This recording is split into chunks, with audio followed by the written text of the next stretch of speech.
What is the meaning of cos inverse 3 over 5? What does it mean? Now, we remember SOH. We remember sine is opposite over hypotenuse, cos is adjacent over hypotenuse, and tan is opposite over adjacent. But what does this cos inverse notation even mean? This is where you need to think about the triangle.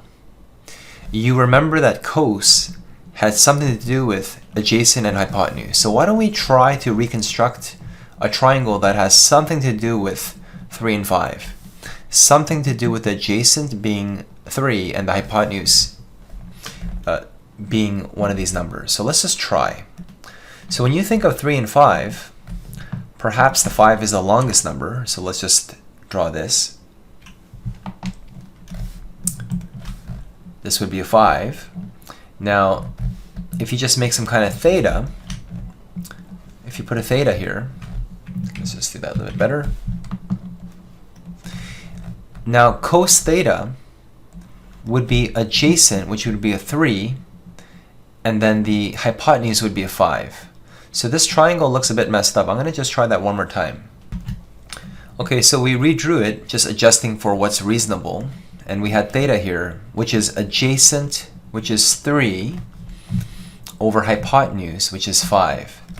So when you look at some kind of expression involving an inverse trig function, it's important to know that we're dealing with an angle, and that's what cosine inverse is.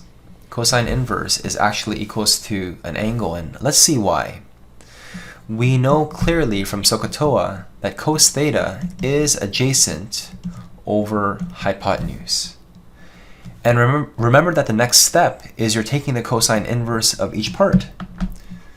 So cosine inverse of cos theta equals cosine inverse of 3 over 5. So these cancel, revealing the golden egg, the theta. So the next time you see an inverse trig function, we know it's the angle. So here we go. We simply reconstruct a right triangle, being careful about whether you're dealing with adjacent, hypotenuse, or opposite. And this is what it is.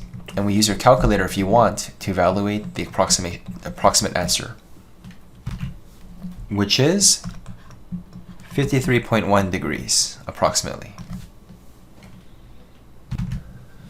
So let's try one more.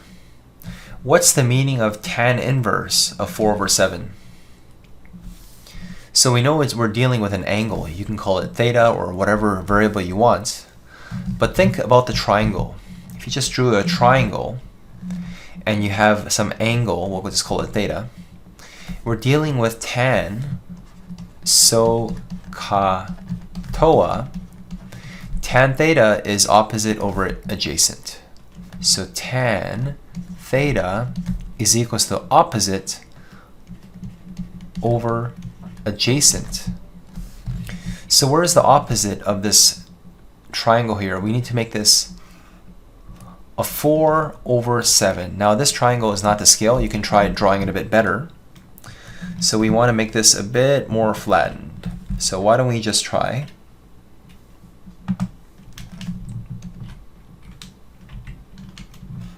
We'll just make it more flat like this.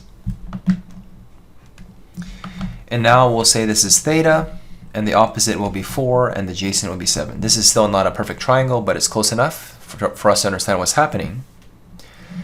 And so indeed, tan theta is 4 over 7. So tan theta is equals to 4 over 7, opposite over adjacent. So what is theta? The angle is tan inverse of 4 over 7, and this has nothing to do with exponents.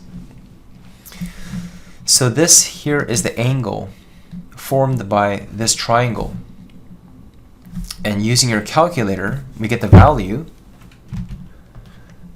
29.7 degrees.